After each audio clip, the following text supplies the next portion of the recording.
Tamika Green. I'm Stephanie Haley. I'm Paige Lukensky. I'm Vanessa Valencia. And I'm Rachel Wolfkill. This is our test analysis presentation on the Test of Integrated Language and Literacy Skills, or the TILS.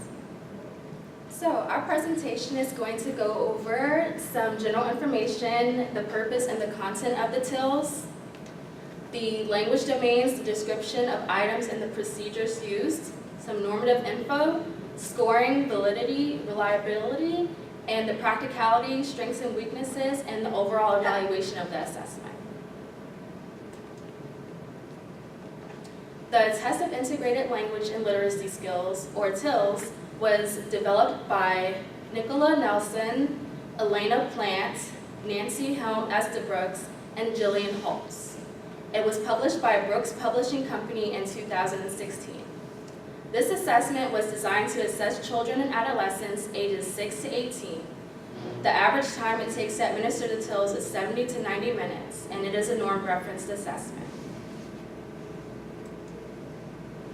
The TILS is used to assess and compare the full range of students' overall oral and written language and literacy skills. It examines both expressive and receptive language and literacy skills.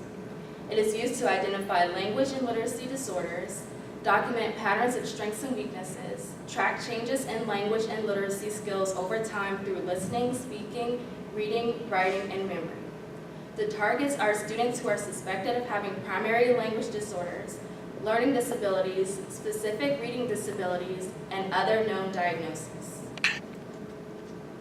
Okay, and the TILS is split up into 15 subtests. So first we have vocabulary awareness, which assesses the client's lexical knowledge, semantic relationship awareness, and cognitive linguistic flexibility. Then we have the phonemic awareness, which is the awareness of the individual speech sounds. Then we have story retelling, where the client will listen to, comprehend, and retell a story. So this shows the student's knowledge of narrative discourse structure. Then we have non-word repetition, which assesses the client's speech perception, how well they can hold speech sounds in their memory and reproduce them through non-words. Then you have non-word spelling, which is you have the client spell non-words so that they can't memorize the spelling of things, they have to spell it based off how it sounds. Then you have listening comprehension, which comprehends syntax and inference metalinguistic knowledge to show that the client is aware. Then you have the reading comprehension, where the client will read, comprehend, and draw inferences. So if there's not enough information, the client will be able to tell that there's not enough information to answer a certain question about the reading. Then you have following directions, which is the ability to list off a sequence of directions and understand them. So the order it takes for a child to get ready in the morning, like you wake up, then you brush your teeth, then you get dressed, or however that may be. Then you have delayed story retelling, so the child will listen to a story and then have about a 20 or 30 minute gap of doing another activity and then have to retell the story. Non-word reading, which is the child will decode non-words, so they can't, it's not going to be a sight word where they can memorize how it sounds, they have to go based off of what it looks like.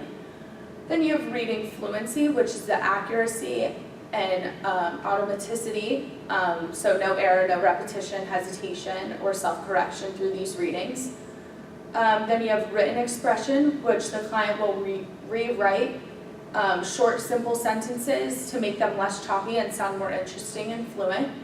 Then you have social communication, so the client will describe social situations and formulate a response with the proper prosody, tone of voice, and speech code, so without code switching, using the proper language for the audience. Then you have the digit span forward, which is auditory immediate verbal memory. And then you have digit span backwards, which is verbal working memory, so the child would hear a list of numbers and repeat them backwards. So if they hear 1 to 10, the child will go from 10 to 9, or 10 to 1. Each subtest is split up into a language domain. So for listening, you have vocabulary awareness and phonemic awareness. for the sound word level, and then for the sentence and discourse level, you have listening comprehension and following directions. And then in speaking, in the sound word level, you have non-word repetition, and in the sentence level, you have story retelling and social communication. For reading, sound word level, you have non-word reading and reading fluency. And in the sentence discourse level, you have reading comprehension. Then in writing, for the sound word level, you have non-word spelling and written expression at the word score. And then in the sentence discourse level, you also have writing expression, but this time in the sentence and discourse score. And in memory, you have digit span forward and backwards in the sound word level, and in the sentence discourse level, you have delayed story retelling. So in the description of items, like we said, there are 15 subtests that cover over 5 modalities: reading, writing, listening, speaking, and memory. There are a few materials that you need to administer the TILs, which is an audio recording device, a student response form, a student language scale, a stimulus book, and the examiner record form. And the average time for each subtest ranges between 2 to 15 minutes per subtest, depending on which one you're given. The standalone measures will vary between subtests. Certain subtests must be administered before others. For example, subtest 4 must be administered before 5. 4 is non-word repetition, so you must do that before you administer the non-words reading or spelling. Subtest 14 must be given before 15, so the digit span forward must be given before the digit span backwards subtest. So as previously stated, there are 15 different subtests within the TILs. These 15 subtests altogether will take about 70 to 90 minutes to complete, but there is a little bit of flexibility within the test. The SLP can choose to separate the subtests into different sessions as long as it's no longer than a 4-week time span. So the SLP should first provide a general introduction to each subtest, as they each have different directions. They should stress the importance of trying their best, but at the same time creating a welcoming and friendly environment for the child. So because the test is standardized, no specific feedback should be given to the child at any point. General prompts like "good job" or "you're doing good" is allowable as well. Oral instructions, again, should be given at the beginning of each subtest at a conversational tone with a normal rate, and repeated as needed if the child requests. Standard points may vary also depending on the client's age and abilities. The basals can be initially started at the child's age range, and it can be decreased as needed. The SLP may need to work backwards if the child displays that they can't reach the basal. So the TILs was created using the U.S. Census to verify that their normative sample represented the population. The developers were sure to include several special needs populations within their sampling, so kids on the spectrum, kids who may be deaf or hard of hearing are eligible to take the TILs as long as they are above age 6 in terms of development. So the TILs is given mostly in the Midwest and the West Coast. 75% of these children who take the TILs are white, non-Hispanic, which makes sense when you consider that the test is not very encompassing for those who are linguistically diverse. And the test is also given equally to males and females. So as far as scoring goes, a scoring chart is used to transform the students' raw scores to standard scores, and then from the standard scores, they can be transformed into TILS composite scores. The standard scores and percentile ranks are used when reporting the results to family members or other professionals. The standard scores are added at a scale with a mean of 10 and a standard deviation of 3. So the identification chart is used to let an SLP know, or whoever's giving the test, whether there's a specific language or literacy disorder that the SLP should be concerned about. The chart also varies within 3 different age ranges, so there's 6 to 7, 8 to 11, and 12 to 18. And then we then have the profile and confidence interval chart, which is basically going to let the SLP know if there's a specific pattern of strengths and weaknesses that the student may display. This provides a more full range of oral and written abilities that the child may have. And then finally, you have the tracking chart, which is used to monitor changes over time if the SLP does choose to retest the child. And this is acceptable as long as it's after 6 months. So there were a couple different ways in which the researchers and developers of the TILS test were able to account for content and construct validity. Just a little background, content and construct validity are the ways in which the test is measured in order to account that the population that they're sampling is accounting for what their test is trying to measure. This is established through evidence that the test is measuring exactly what it's said to measure. In the TILS, they looked at oral and written language ability at both sentence and word level, or sound and word level, as well as sentence and discourse levels that school-age students need for academic purposes. The TILS test tested students, A, who had been previously identified with a language disability or disorder in the oral and written language areas. They also accounted for age differences, and they identified the subset of all the TILS subsets that match identified presence of language disorders. They support profiling the strengths and weaknesses of the individual students that they had tested. And they also track changes over time by using a interval change rate in order to make sure that the changes over time are consistent. In order to account for reliability, they used 3 different testing measures in order to keep the reliability consistent. They measured these by using interclass, which is established through the coefficient data. This data shows the interval stability is very strong. They used a test-retest strategy with the TILS, and the authors re-administered the TILS to a subset of students and compared the 2 sets of scores.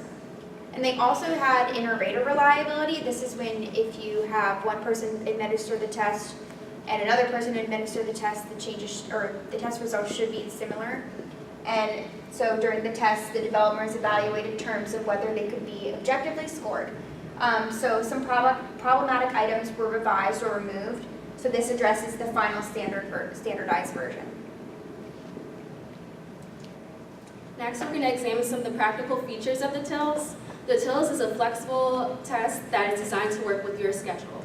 You can administer all 15 subtests or choose the ones that are most relevant to your student.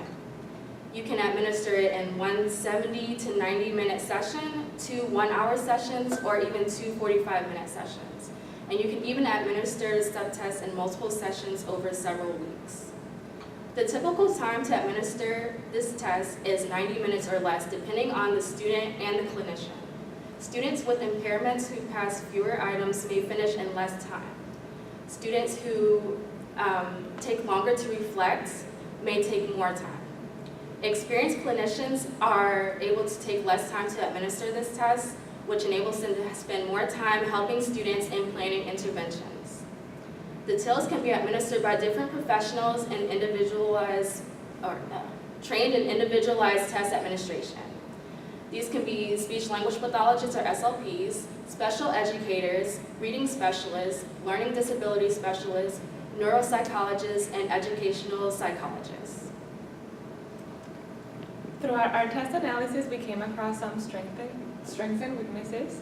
It's a unique comprehensive assessment which assesses both oral and written language and shows how these skills can relate to each other.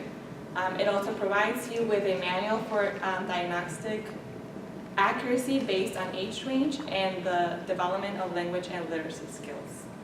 It is also flexible in administration, and you can easily track the progress, making it easier to prioritize goals and see how much time it should take per specific target.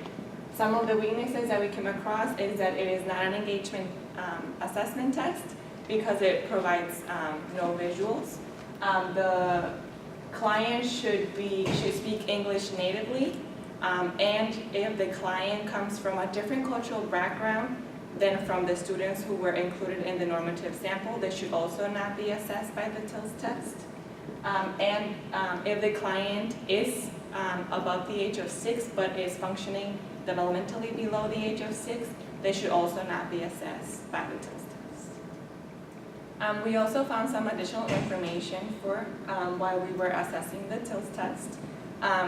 If you want to find more information on lectures and presentations, you can go to the ASHA website. If you go to the Brooks Publishing website, it also provides you with frequently asked questions, TILS EC score, TILS correction documents, and it provides you with 3 free TILS webinars, which are extra instructions on how to administer and score the test. If you want to keep up with the updates, you could also go to the Facebook website. For the overall evaluation, we thought it was beneficial in terms of flexibility and comprehensiveness. It is a very convenient test and it saves a lot of time when assessing it. And as I mentioned before, it is not ideal for culturally or linguistically diverse clients or clients who are developmentally below the age of 6. For our post organizer, we went over some general information, the purpose and the content of the test. We continue with some language domains, item description, normative information, and scoring. We also found information on the validity, reliability, and practical features, as well as strengths and weaknesses. And we ended our evaluation with additional information and our overall evaluation. And here are the references.